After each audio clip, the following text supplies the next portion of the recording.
Hiya. So today we have some raw truth, and anyone who's not interested in a kind of unscripted, unplanned video, just scroll on. But I have mentioned in a few videos that I'm going to share my emotional journey of moving back to the USA a second time. Oh, I laugh at this. I laugh at myself sometimes. But anyway, stay tuned if you'd like to follow. This is part one, the raw truth, the process of coming from the idea into fruition and starting the process. So look forward to having you with me today. If we haven't met already, I'm Steffi from across the pond and back. I met and married an American man, moved over there to the States across the pond, lived there for 18 years before moving back to be with my dear mum. She's since passed, and now I'm making a move back to the USA after those two bereavements of my husband and my mother. So those of you who know me will have followed a little bit of what I've gone through. But anyway, here today are some processes that I've been going through. If you'd like to know the reasons why I've decided to do it, I did make a whole video about that. It's called I'm moving a second time, and this time over 50. So if you'd like to see that at the end, I'll leave the link at the end of the video. So here goes. So this is going to be just simply from my heart and recalling events and recalling things. And as you can see, it's summer dress time. It's pretty warm here right now, which is unusual for England, but we're glad. But there's a lot of people complaining now that it's hot, which is a complete paradox in England, because most of the year it's complaining that it's raining, cold and wet. And I have been one of those people at times, but I try to make the most of the sun. So, but I digress. So first of all, the raw truth. So this is really the nitty-gritty bit of it, really getting down to the raw truth of how did any of this even happen. So if we take a step back a bit, like I said, this is going to be pretty much unplanned. So bear with me if I roll around a little bit chronologically. I said that right. Brownie point for me. Just joking, it's nothing special. So yeah, I mean, the raw truth, the feelings, as soon as I started thinking it's a possibility that my son and I would do this. He's my youngest son. Let me just clarify that. I have two sons. My oldest son is out the country, he lives in another country, he's an expat himself. I'm talking about my younger one who grew up in the States, and he's moved back with me to England. So the raw truth of the matter was that as soon as I had some inklings in my heart and mind that this might be something we do, first of all, it wasn't even anything I entertained before my mother passed away, because nearly the whole reason of me moving back was my dear mum. So she was getting on in years. She actually died of old age, and I thank God that she didn't have too much going on for an older person. She lived her life, and now she's not with us anymore. So up until that point, and that was in June 24 that she actually left us. And so up until that point, it wasn't even questionable. It wasn't something that I even allowed to come into my mind, apart from, you know, like fanciful like ideas about, oh yeah, what if I was back in Florida, that kind of thing. But I didn't give it any serious thought. I didn't give any serious planning, any kind of, you know, thinking, anticipating too much. Just here with my mum. She was my top priority. I dearly miss my mummy.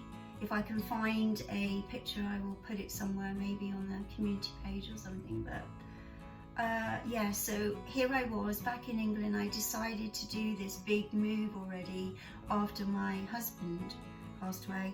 It was massive then, but in a way it wasn't too hard, even though I had to leave a bunch of really good friends.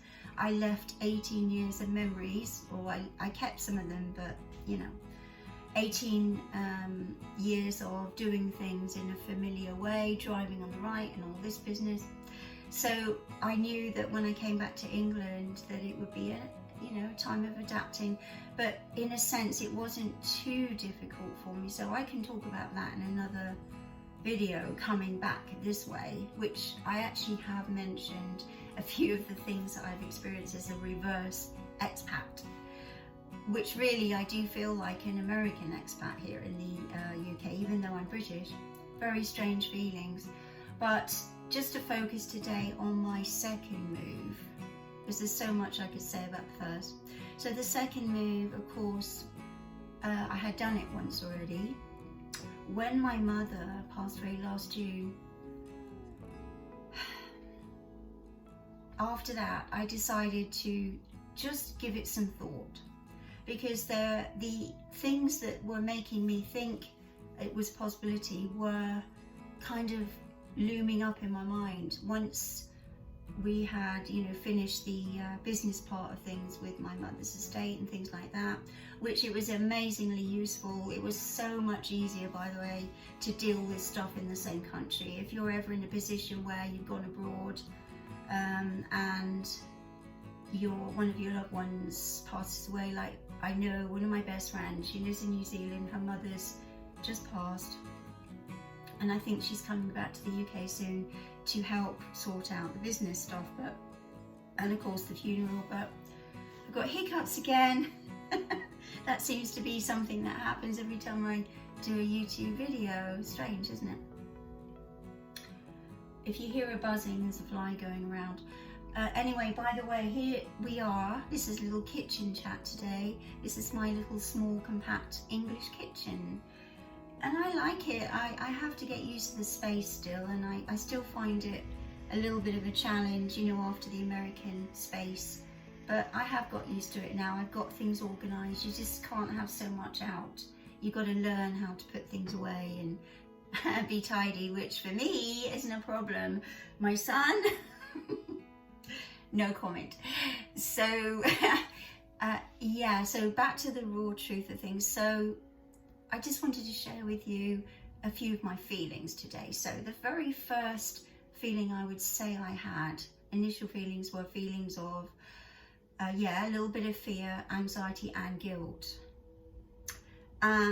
So I'll just talk about the guilt thing first, because not doing anything wrong, but because I'd already left one time, I had already gone to the USA earlier in my daughter's life when she was a young adult. She had the complete choice to come with us, but because I had remarried and I married an American, it was on the cards to go to America, and it broke my heart. And she did okay, she was fine, so if anyone's concerned about that, she was totally fine. She wanted to stay living with her dad, and she had her friends by that time, and she had a life going. So I've always understood that, but at the same time it was hard to accept as a mum. But anyway, I went there and I struggled with some guilt feelings, but always in the back of my mind, I knew that I wasn't doing anything wrong. We gave her lots of time, really, and opportunity to come with us. So she did choose that, but of course it didn't take away from the pain for her as well as me. So this time I had to struggle with that for a little bit, but then I had to do some self-talk and pray, and I just felt a peace about the decision that I was making. So, and then I did seek the counsel. I know that's a little bit of an old-fashioned word there, but advice from lots of friends. I mean, I'm blessed to have some friends here now. I wouldn't say I have a lot of close friends here in England, because it seems to be a lot harder to make deep friendships very quickly anyway. If you're here for years and years, then yeah. But anyway, yeah, I did get some advice of some dear friends here, but a lot of my advice came from my American friends, so you could say that they're all biased. saying, because they live in the States, and so they're going to say, yeah, come.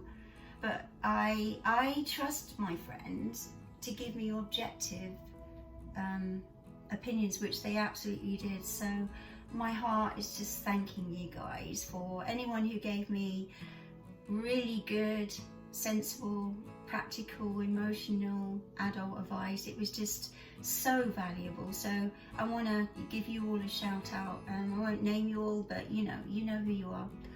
But that was really all part of my raw truth that I was going through. So I did struggle a little bit.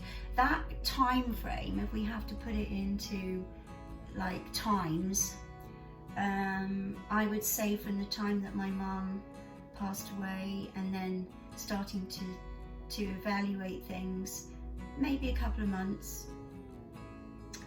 Remember, by that time my son had already done his thinking. He was kind of, he's young, so he's looking at things from a different point of view to me. So it was a crucial, really important thing that I considered for myself, being Gen X now and going into my older age. Eventually I have to think about what's it going to be like for me. So for him, I'm glad he's got all his years ahead, hopefully, God willing. So anyway, so I did have some pretty gut-wrenching few weeks there where, remember, I hadn't mentioned this to my daughter.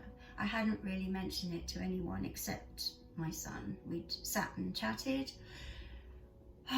So then I was contemplating just going past the practical, because I've already done this kind of thing once. So I know what to expect in a way. But the emotional is the hardest thing. It really is, because you've got people that mean the world to you. You've got people close to you that you've known for years, and just to tell them, oh, I just decided to go back to the States, it's not something that trickles off the tongue.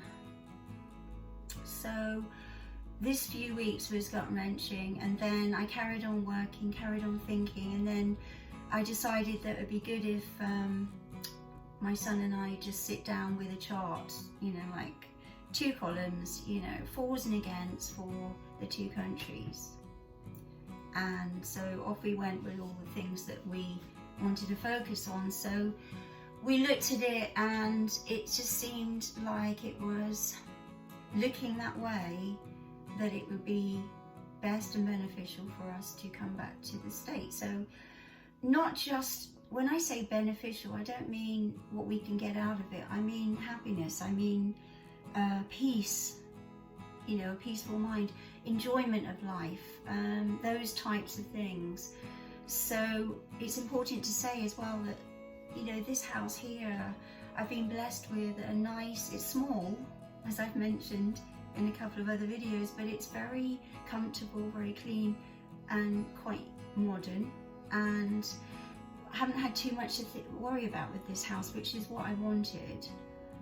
We have a new boiler put in, so I had a couple of thousand actually that I managed to ask the sellers if they would knock off the buying price so I could buy a new boiler, which is, he kindly did that, so I'm very grateful for that. So that helped me to get a new boiler in place, so that's been nice, just to have lots of hot water. But anyway, I'm digressing a bit. This is why I said at the the beginning, a bit of a disclaimer, it is unplanned, so I might just go off subject a little bit, but I will try to stay on subject as much as I can without stopping and starting, because I just want to go with the flow of what's in my mind and heart, really. So I can't quite put it into, it's not like a paragraph at school where I tell the kids, now you need to do 1 paragraph, you could do 3 or 4 sentences about this and this. It's not that easy to encapsulate the feelings that I was going through, but suffice it to say, it was gut-wrenching.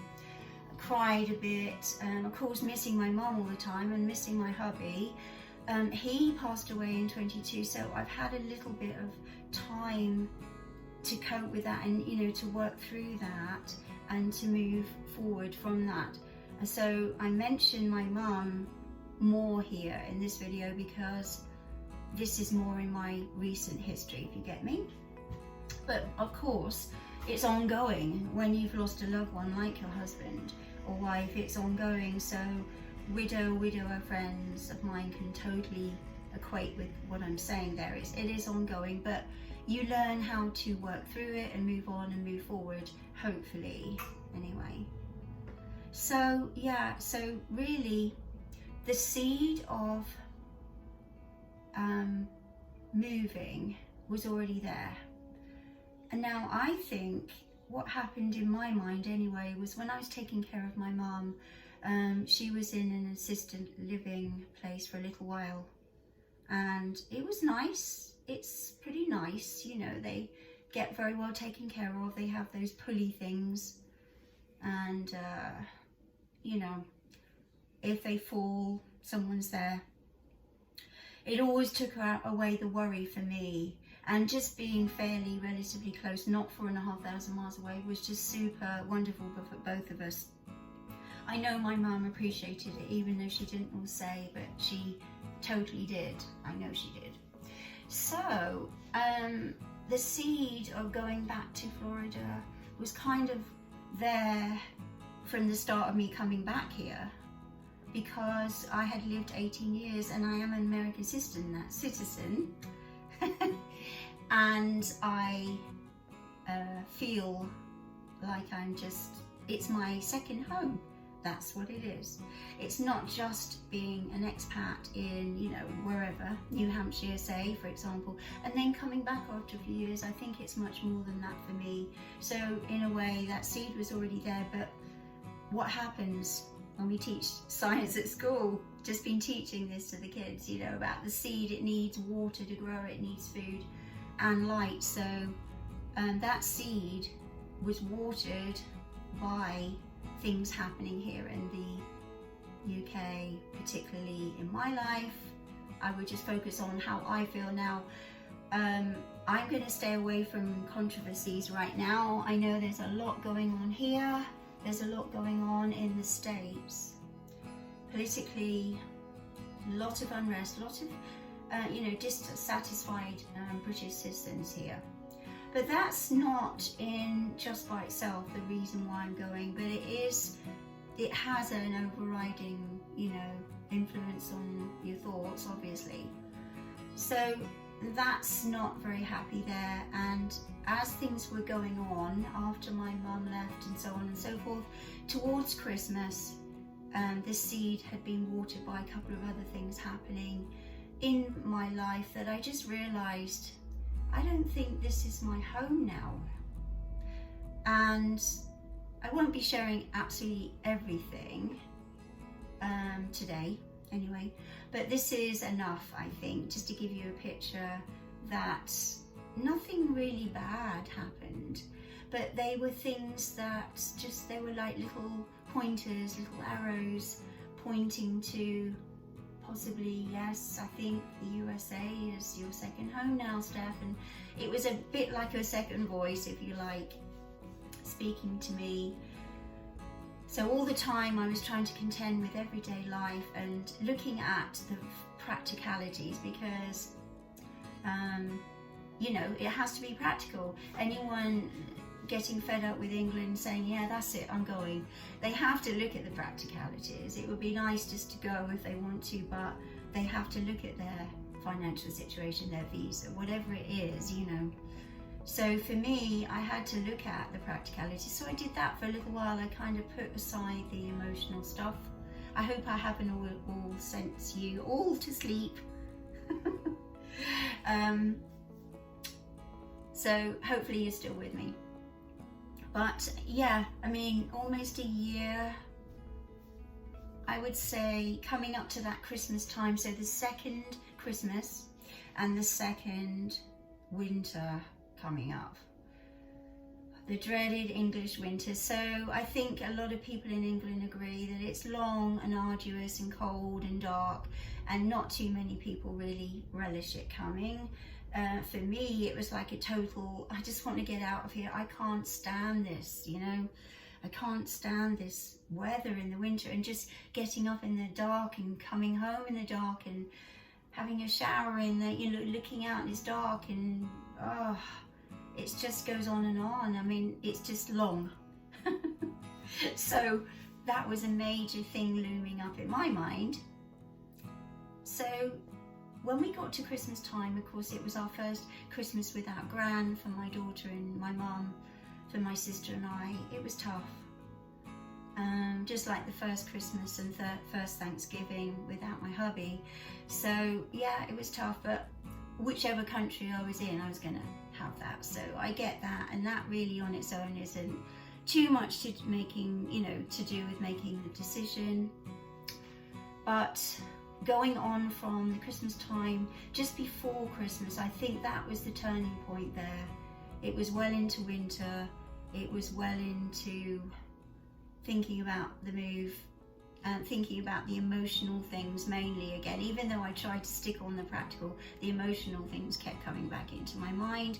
And plus the fact that it wasn't my first move, so a lot of the practical things I've done before, and I could just kind of apply them again, like selling stuff on Facebook Marketplace and other such places, you know, and how to do it all, you know, how to think about, you know, the logistics of things towards the end, you know, and house selling. I mean, that's another thing which I'll get onto probably in the next stage of this thing, this journey. So, but yeah, so you can imagine, so all the way up to making a decision, got to Christmas, and I had pretty much made the decision, but it was Christmas and my daughter had invited us over for a family time. So we went over there. It was super lovely, as it always is with my daughter. We have a good relationship, and her family, of course, were there with her 2 children, and it was lovely to be with the children, see them, of course, and just do the Christmas thing. So I left it. I didn't say a word. First of all, how can you? It's not really the best time, and I wouldn't want to. I wanted to have, I had 2 Christmases with my daughter, so I'm super glad about that. So where are we up to? So we're up to Christmas time, and then after Christmas, when it got into New Year and it was back to teaching, back to school, back to, you know, real life, so to speak, I decided that I needed to put the house on the market. But of course I had the big thing, the biggie of telling my daughter. My daughter was the main one at this point, because my mum not being there anymore.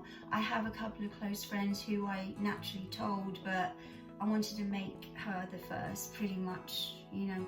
But I ended up, I was so nervous about this. I was so, it was hard. That was another hard bit of this journey. So I ended up confiding in my daughter, one of my daughter's best friends, who I know very well now, over the time that I've lived here, you know, got to know her. So I decided to confide in her, knowing that she wouldn't mind, and she knows Carly very well from school. So I just said, you know, what do you think? This is what I'm thinking. How do you think my daughter's going to react and feel? And I'm just so scared, and I was really crying about it to her. So I really appreciate her listening, and she was a good person to talk to at that point, because she knows my daughter and she's younger, and she can give, you know, another fresh perspective on things. So it was painful, but in the end I got the courage to tell my daughter that we'd given a lot of thought, we had weighed things up, and she knows that I have actually literally given it a lot of effort. I mean, I've tried hard with my work to be successful. I've made this little house a home. It's been blessed. We have a nice little garden. Things have worked well here. We've gone on holiday together and things like that. We've done things that we couldn't do if I was in America, which is what we both wanted. But as she understands, you know, real life goes on in between those times, and in between those times is where the nitty-gritty is, isn't it?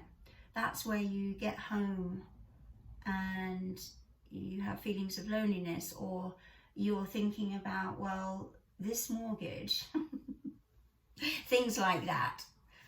So, and by the way, this is not a purely financial decision, because I'm well aware that when I get over to America, there's going to be things that are more money than in the UK. I've done quite a lot of homework, so I'm kind of ready for that. I don't think you're always totally ready for things, like people who've moved to, I don't know, Malaysia or Australia. There's bound to be things that you don't always anticipate. So I've done my best. I've done my best really to do some prep work with all this thing, and then it is what it is, you know. So I'm just going to hope and pray that prices for food go down and other such things.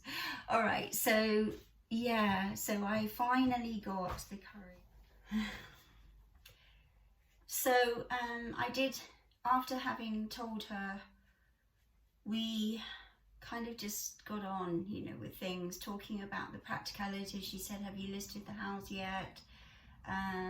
Talked about her coming to visit a course. I want to try and get a house where I can, you know, have her over to stay. She's been over numerous times, so that's not anything new for her either. And really to kind of box it up a little bit and put that away for now, she's happy for me, because she knows, you know, life, in this life anyway, is too short, and she wants me to be happy. She said that several times, and she does want me to be happy. She sees that on balance, there are things here in England that are extremely wonderful, the beautiful countryside, some aspects of English life, but overall, I think for me, it's going to be Florida or the USA. So she knows that. She knows that it's going to be happy for me, hopefully. And stay tuned, of course. Let's see what happens on this journey. But if you're interested in part 2, I'm going to share with you what happened when I got my offer of the house. And I got that a few weeks ago actually, but I'm going to share all that in the next one. That's the next kind of stage, and see where that goes. All right, so we're kind of in the throes of that now. I've got an offer and things are going through, as they say here in England, things are going through. So they are not as quick as they are in America. When I sold my house over there, it was, I think, about 6 weeks, something like that. It was amazing. Over here, if you get 3 months through, you're doing well. So let's see what happens. So the offer was about a month ago now. So we're a month in. So the next part 2 will be all about how that's going, and the house, and the ongoing emotional reality. It's a bit of a roller coaster actually. So the next time I share, it might be up and down, up and down. I might be down that day. It might be going better than I think, but anyway, stay tuned. Thank you as always for watching, and especially if you've enjoyed my sharing today to the very end. Thank you for staying awake. Thank you for all my precious subscribers, and join me as I follow through on this journey. Cheerio for now.